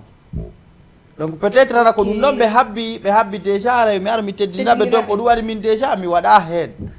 annoga teddinirali ɓe a hollitoyali ɓe mais bon c'est pas obligatoire kono on gollidi ta yejjuta rewe maɓɓe est ce que ça ɗum ɗon c'est normal joni en gollidi hande e ko enen fuɗɗodi en gollidi à un certain niveau e lancike tawi ɗon haɓu ko heen no wona heen kadi ko ɗum innuma succès no ara yaade moment no ara hara seke ɓe wonɗa gollidude ɓe gonon fuɗɗodude ɓen woɓɓe mon ɓuuri woɓɓe donc woɓɓen noon onon sorto ɗon fiisi ɓe yanayi tawa noon anga ɓuuri ɓe no min mi ɓuura hay goto ni jono ko hombo noon aɓe ɓuuri onon nder to ko hombo ɓuuri hombo mo ɓeyno mari visibilité mum voilà est ce que ɗon noon hara goɗɗo no ɓuuri ɗon goɗɗo awa no ɓurda ko ɗum ko hombo noon wono ka abonné way no ɓurda hay hombo nini visibilité kadi nini haray a taway no ɓurda waɗa dumamo bio fuɗɗi juude o perdali visibilité makko ɗum noon na hen na ɗuma ayi Combos visibilité makko ya un moment donné variay wa mais nini kanko kadi mo ɓuuri fof kanko nini fayda ka Conakry ton kanko e Diallo piscine wonata ɗuma goto par ce que andi goɗɗo sino juude série no daarede yimɓe ɓen haray wawi no hiɗi ko wonɗa wadde ko donc Combos kankal mo mari visibilité makko o hersira mo heɓude kadi e nder mum taƴinina noon on haɓa ɗum noon na hen waɗi hay goto e maɓɓe mi haɓida ko honno no waɗi ko ɓeya teddiniral ɓe waɗi ko ɗum ɗon donc est ce que noon haare ɗum no peut être hara no jarno ɓe waɗi ɗum noon est ce que no a duwaka non mi duwaka ɓe ɗum ɗo nini hombo mi duwa harata tawata on ɗon lan duwamo teddinirde fi o marque ɗo ko ɓiro an e baabi an feƴi ɓen ɗo mi ala goto mo mi teddinira fi o marque ɗo sa wallitike lan a wallitike sa wallitaki a wallitaki où est le problème ya pas reɓɓe no ko comédien ɓe reɓɓe jar waɗaɓe pese ɓen komɓe acteur jo hay goto woni acteur actrice woni noon andi hatta mi wola ɗo ha mi seke bo bussikka mi monani ɓe monanaki hay goto kono kadi min welalima non andi yimɓe si gollidi andi na wondugol seke welde naafigiyagal min ko ɗo woni mi ala donc naafigiyagal har gollireno ɗon welde naafigiyagal kamɓe wono cinéma noon na seke acteur guinéen on plupart fof ko naafigiyagal weldi ɓe welta nder toon seke ɗe weldi wano simi haajama ɗo joni e ma mi ara fije an kadi sa haajoyama yan ara fije fuu sen fewjotata weldigal naafigiyagal noon ɗum no noon naɓa culture on yesso kana naɓa culture on déjà wono sa daari wonɓe naɓude culture ɓen yesso ayiye ɓen noon tum ganda wano min mi nana on mo busnoyna minen ɗo o acteur jo ɗo ko culture o woni e batanade jamais acteur jo wonɗo batanade culture on ayiye mo tum ganda nini c'est que mo be gollana woni hore mum fi yo heɓu parce que andi revenu no ka réseaux sociaux donc ko sabu ɗum noon jama ɗo a créé fait page ma on aɗa ɓiɗi ɗo tato on fuɗɗike gollude ayi donc a yaha ɗon à un certain moment heɓa inde heɓa visibilité donc koko mi yetta on ko réseau ɗo fof onon joɓe pc ɓe lagine ɗo wondi mi hara o welta ɗum ɗon naafi ko émission wonne ha acteur guinéen on acteur guinéen à 90% ɓay mi nata fof hunde kala ko wolta na fof wiyata par ce que ara no toon woɓɓe wona noon ɓe wayi mais à 90% ko himɓe weldirɓe intérêt en tant que lammari haaju e ma on moment ɗam kala komi waɗata fi e weldu e welday ha mi heɓa ha haaju an on marsa c'est fini kono no wiwɗa ɗum ɗo kono marɗa kanke en joueur pc a tan ko wonduɗo e maɓɓe kono marɗa ko wiya ɗum parce que an déjà nafi yagal ngal ni ɓelatama non bon andi mo ɓe andi honno naɓirta avenir mum on mais so tawi koma culture o yaara yeeso ɗum ɗon acce min mi neɓal sénégal ɗon mais bon yer guinéen ɓe wonɓe ga ɓen wonɓe sénégal ɗo wonɓe wadde wakkilanade culture ɓen ɓe wakkili kala ko ɓe wono acteur ɓe ɓen kadi wonɓe golde sénégal ɓen ko ɗum plupart si ɓe hooti Conakry ɗo ɓe wodde toon ɓe heɓa lette moƴƴa hara no satti par ce que fiyon ɗum minen toon déjà a dummi a duyu hirlanami Allah ne ɗum ɗon ko si ɓe wolanima e si ɓe wolanalima donc sa yeehi toon joni anta minen kondi ko sénégal yiwɗa ka komojo ko noon jogorɗo wonɓe ɗo ɓen ok par ce que wonɓe ɗo ɓen ɓe inne si ɓe yeehi lagine fiyoɓe jouide wonɗo lagine c'est pas facile wonata facile mais ɗo min hande na arɗa ko hono wiwɗa bi mi ari ɗo ko min ɗo haray sino resetude kadi woɓɓe mais ɓaali resetuɗo lan fof no d' accord fof no woni d' accord haysi mettuɓe fi kadi sa daari kaya taw e mettede fi weyo koye konto fuɗɗoto dès que a découvrir ko woni kollagine si a arti a change e mentalité direct hara fuɗɗike famude voilà piji wono ton donc ɗum jama on acteur on mo be no wakkili mo be no gollande hoore mum no créani contenu mum on no jokki golle mum no golde ka réseau anon après kono falɗa wadde genre ittugol wona o culture o naɓa mo ko woɗɗi kono idéji ma ɗin tawa ko be change a koni lagine ko hay si a wata change de fof mais hara ɗa wawi change gol moitié on par ce que ɗa e nder mum ko ɗa yiɗi non min cinéma on déjà lammari projet mi waɗata min nata simi waɗi on ɗon culture on yahata yeeso mais ko kara han mi waɗirta on projet an ɗon o ronka yawde culture on c'est que fi en ronkete wowlede à l'international à national de projet mo mi mari on c'est à l'international mi mari mo donc ñande mi golli on projet am non cinéma on aray ça va hande kadi komi jouata kon fof aray no seedi wona reɓɓe lagine souvent ɓe inneɓe ko si tawi ɓe walodike wona o acteur jo ɗo ma ɗum ɓe utilise ɓe non kadi bon no nder toon ni non fof andi ko piiji ko réalité donc ɗum koko hune wadde andi teke jama on andi arugol e plateau min mettatala o woni min mi wata suumude piiji goono toon joni détail ni men nder to ko no wonirta tigi par ce que lila fala no woodi kadi noon actrice ɓe no woodi actrice ɓe ko kamɓe puusata acteur joni yoɓe walludu par ce que déjà sa daari maniére haray no ɓe woniri noon no ɓe wondiri noon actrice joma ko wondata kunde mon ko golle sa ari ka golle sen fotti en golli seeden ɗon hoota mais actrice joma ka watti arde wonkitanama lawƴanama defanama des fois so niɓɓi o waala mon frère comme no wonno wadde ɗum ɗo ko no an naafi ɗum ɗo wonde wolde mi faala andude genre ɗum ɗon min ɗum ɗon yalta ka ka ɗo minɗama ko kaarijo woni e walde haalanela noon ko kaarijo ma par ce que an e hoore ma est ce que a waɗali ɗum ɗo an ko hommanini lagi mi ala actrice kono ala joude rewɓe comme mbiɗa joude de maɓɓe ka mi ala actrice ɓeɓe mi juidata ɓe e mum fop haray maître maɓɓe no ɗo en gayna e tun seede mi yeeyi donc a faalayde ko ɓe hedditiɓɓe woni wadde ɗum ɗon min déjà min naalima luttuɓe ɓen c'est que ko woni tun ko réalité no wadde ɗum ɗo moyni mala wadde in mo fenay ko homɓe woni wadde mi anda wona homɓe billahi mi anda ɗandi de parce que non mi anda ɗum ɗon yerɓe mi gollidi ɓen fof mum kadi yerɓe mi gollidi ɓen mi yaali keluɗiɗo actrice jomum mais no wadde kono yiwroɗa wona Diallo Piscine e Binta kamɓe kadi koɓe woni joué ko par ce que gila ɓe fuɗɗi lancegol ɗo jamano ƴettuɗo ko clip ji golle maɓɓe ɗen haren woni série en tant que engagé kono kadi maɗa ko yaɓenno wawi golle maɓɓe ɗen no moƴƴi contenu mo Diallo Piscine woni e gollude on ko contenu moƴƴo c'est que déjà wano kanko ono sa daari ɗo mino invitation makko ɗo mo invita ko acteur Guinée Ndiaye goto invita ka won nouvelle génération o nini ma ɗum luttuɓe ɓe tawata ka kam hara ko yo aro jalna mawɓe hara ko ala jiiɓe nawyuɓe tun non kadi ko sens jano non ko talan kadi watta ɗum ɗo on watano change de ƴetta wono non mais o change jokka style goɗɗo c'est pas bon ok crée propre style ma on ko angandi sa change e manière de jouer ma on Diallo Piscine aussi wona handejo Diallo Piscine na droit de compter des nouvelles générations non non est-ce que la femme Diallo Piscine c'est un ancien ko ancien jo donc on hande konko heɓi ɗon koye wakkilare makko muñal makko ngal Allah woni mo e récompense ude ɗo c'est parce que o abandonano o muññino mais Diallo Piscine yimɓe ɓen ko dowa famude wona o handejo quoi ɓe dowa kamo seke innugol wano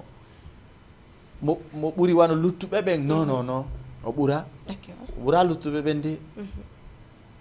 ɓuura luttuɓe ɓen ko woni domaine mo jokki on mo wawi domaine makko ko jouɗo façon joué ji ɓus acci accepté ɗum no sa hinno o ɓuura ɗum non o ɓuuri honto hay am gonɗaɗo mo ɓuuruma honnu ono ɓuuri lam parce que an tigui a inni ko yata ɗon visibilité ɗum ɗo kadi ko ɓuurugol non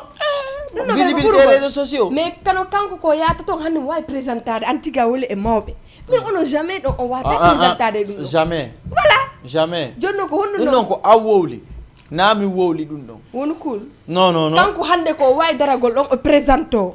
e fop no daramo no jaale et puis ayiye ko wattato kon harde woni sympa no yetti kanko o Binta o mais onon jamais est ce que goɗɗo no wawi ƴettude ko wonɗo juré kom c'est parce que ko ɗum ɗon min suuɓi ni ko waɗi noon change ɗum ɗo non jamais a wata wiide min change ko min woni e wadde kon ko yimɓeɓe o yimɓe ɓen ko wore ɗum ɗon ɓe yiɗiri men goɗɗo e sa ɓordike ɗo a laabi a yaltiɗo heɓa hiɗuɗoma kono noon si tawino kadi ɗum doit changer tamewu ministre wadde émission na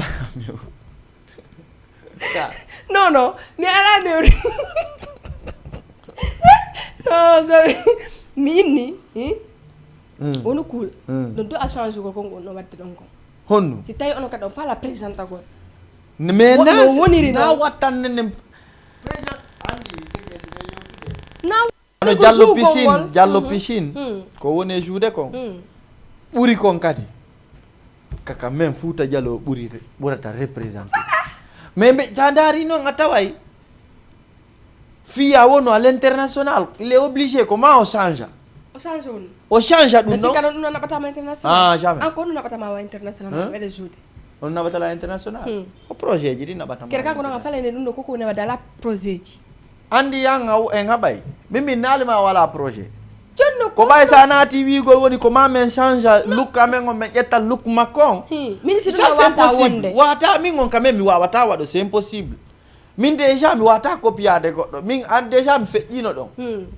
innugol ande kadi wano mi yaray ɗo mi yiya Diallo Piscine la respecte mo la jaɓi mo wawi joude rôle ko joki ko mo wawi golle makko ɗe 1.1000 bar o welama hara nafiki yagal o mettata lam na jalousie yagal non o mettata ɗimi Diallo Piscine hande o metta lam ma hande noon kadi ko nde wotere pet min yiiɗi on yewte téléphone o barde non jamais hande so par exemple sira falama ɗo hattodine makko no wonama facile fi o waɗa o wonani lam facile d'accord hande no fanɗi momi noddata mi inna hara sina hara de ko égoïste jo ara sike o falaka o waɗa woni hoore makko o anda nini mo anda probléme ɗuuɗa simi noddima ɗo min nima lam fala joude lam fala un jour a salotako ko woni ko min taw en personne woni mi hiɗa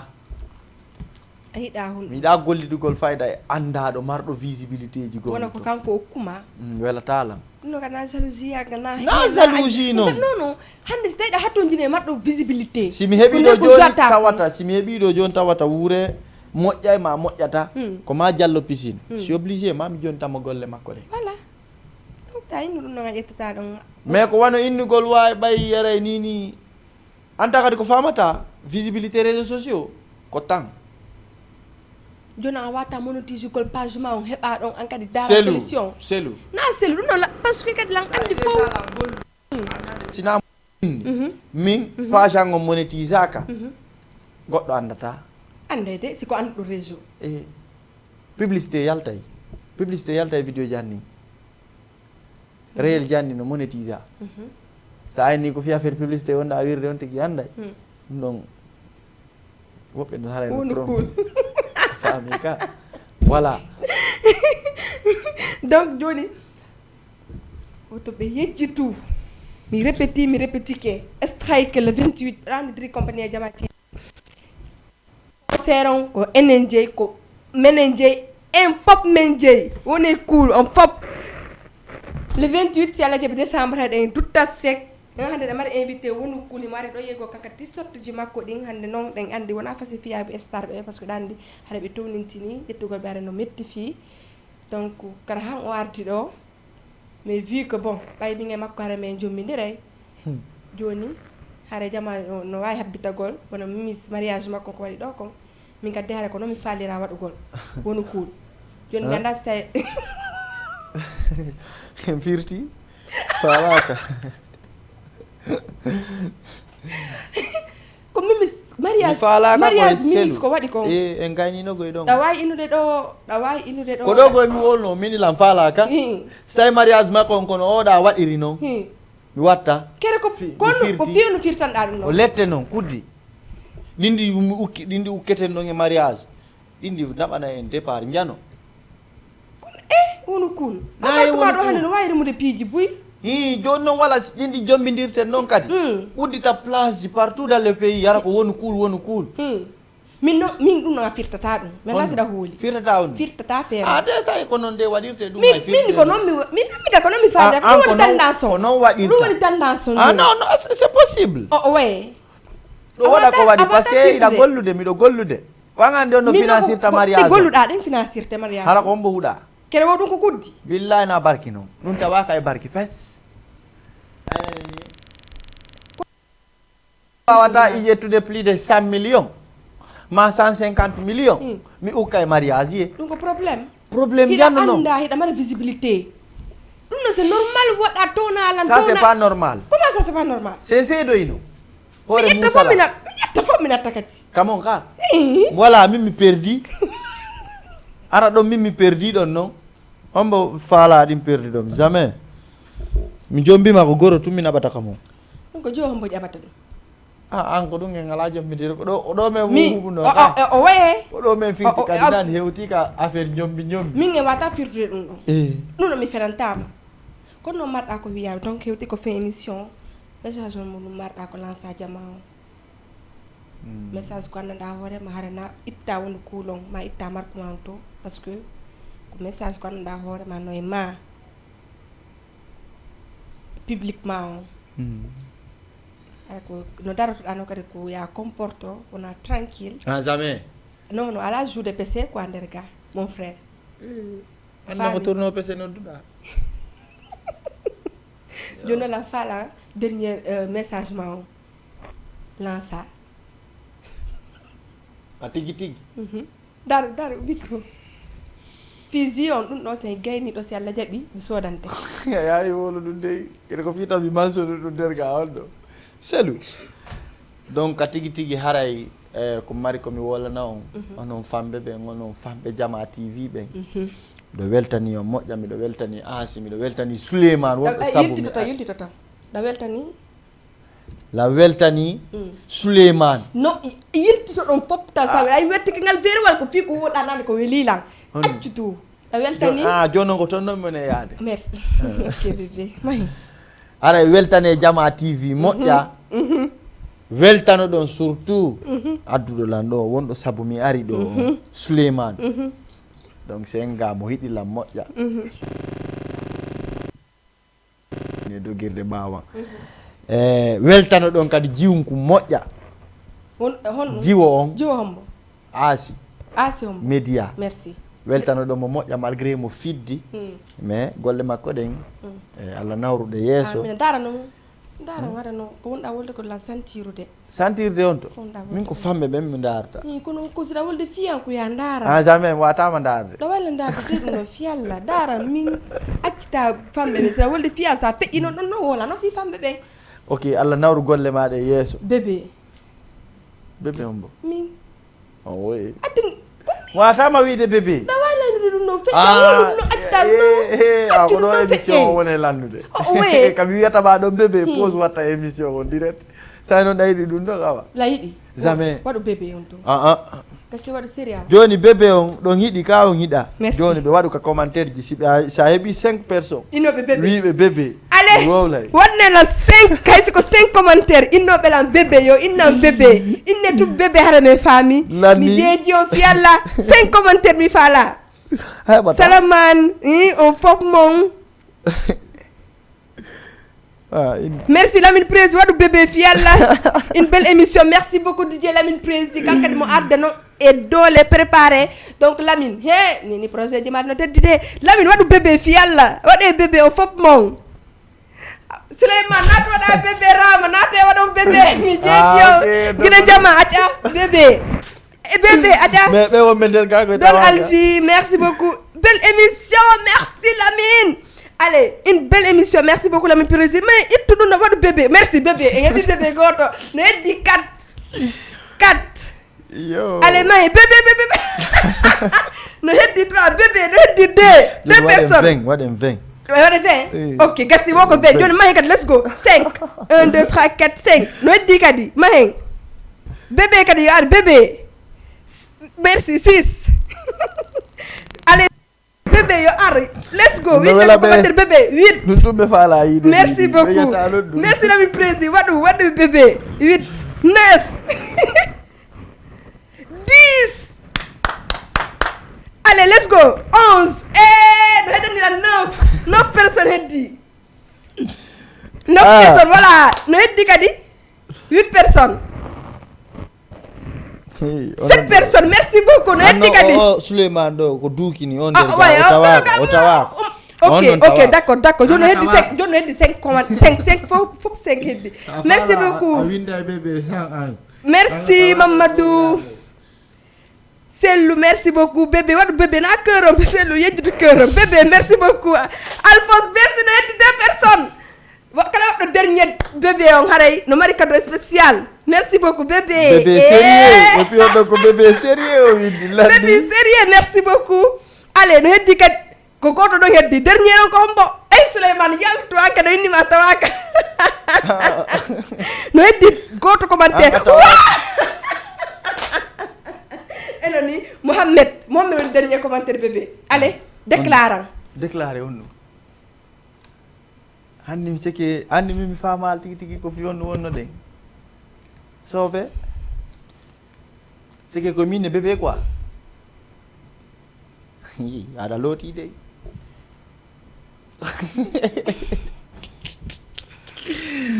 min minama bébé fii honɗum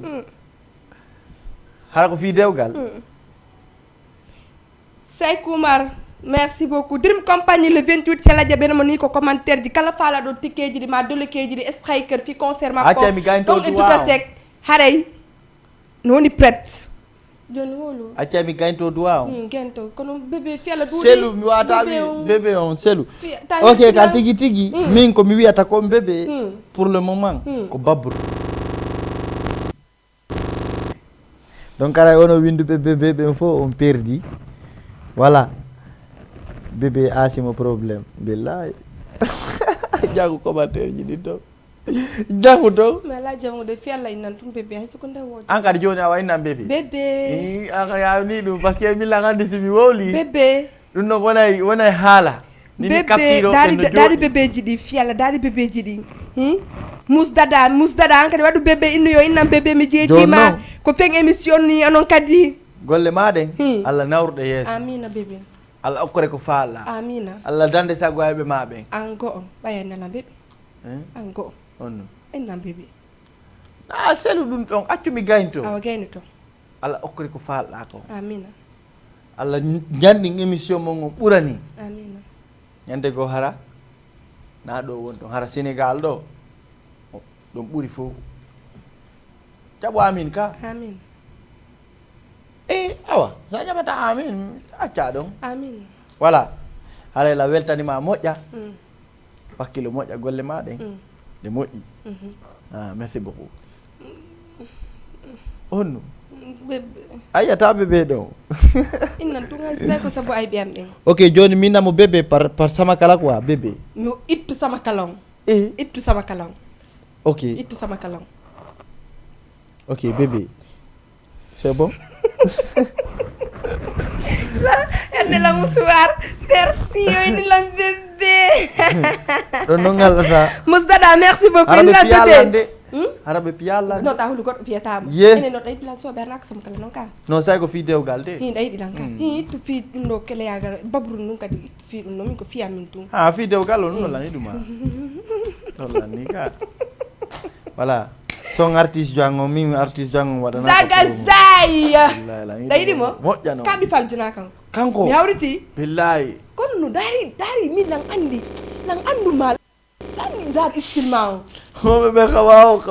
kawaw télé ombo hoɓe ɓe waw to selu non mi sikka hay goɗɗo ha lalan ɗo ɗum ɗo min so fait si a yiɗi goɗɗo a ande aɗa wawi ƴettude jar ko andirta hiɗay ɗuma ko préparano kenen tan e Zagazay fe émission dédicace fi makko yimani hen addanan ɗum ɗo toninto ale ma hen okkanɗo seeɗa ni ɓernane Zagazay officiel merci beaucoup towi ndeysan golle heɓaki sonjanodaki fof ko kanko fewti goreɓe fof yehi kanko kadi mo saati ɓayyo tanjinaki e leydi ka tampere woni himo yawta leyde himo diwa gande fiɗaɓɓo kange wosiɗa kudi firali mandi hayraki harayo gaynali woko matu gaɗa ton fus o sannata mawɓe tampata woko toninto fi welo welo jango ko terlento toninto fof no fala toninto fof no fala yade fofo gadago toninto ndeysan allez merci beaucoup accam coupa appétit on ka potama acca no hakke ko welila mi préparé woni woko ndaru suka cecco hino bako e laana hino waɗi wonki mum e cilatum hino lumba maayo darugol telento si hay fo yayi sonja wonduɗi o ɓaɗi keno mbadagol mayde nden daro darnata ko matum o lumboya gaɗama ɗum laƙara no gasa o feƴƴay no gasa o luttay tako toni to donc ara woni cool donc artiste jo min mo walanola moƴƴa ye abono ɗon mo donc Zagazay a wulinila parce que landi ɗum ɗo fof ko waɗi hunjiɗa oɗo son aventure ma o parce que tout sima non na ɗum le gars o mari talent moƴƴo mari talent mais o suuɗiti jam wala mo yide bon événement ji ɗin tournéji ɗin ko fayida andi piiji ɗin kono agri quand même ɓe yiɗa yimo o sérieux musique ko mari wondi e sens tiguiri en tant que a ƴawali yimɓe ɓe ganduma heɓuɗa buse wigono toon en tant que ko sérieux yimata yimɓe ɓe andatama ma waɗa birdi taw ka debi si waɗoya piiji moƴƴi ɗin donc haray Zagazay mi la respecte mo oh problème tu es une belle voix on ta yima wala min prési la mari so hundo arde yaltugol bientôt harakade wonu cool on der to ngara ko wonu cool sida fimi wonu cool wonu cool sida yari wonu cool allez merci beaucoup tous les samedis qu'on est hier à partir de 21h harade woni invité be keso polymusical hay ko fi mo merci beaucoup ko jabda invitation mais weltani kema ouais wonu cool gros bisous bébé oh oui non bonne dernière émission Lanika I love you mi yaltu I love you no love you. Merci beaucoup à toute l'équipe de Jama TV, Rama, Guido Jama, Suleiman, au fond, ma belle tandis comme moi, bisous, bisous, à la prochaine.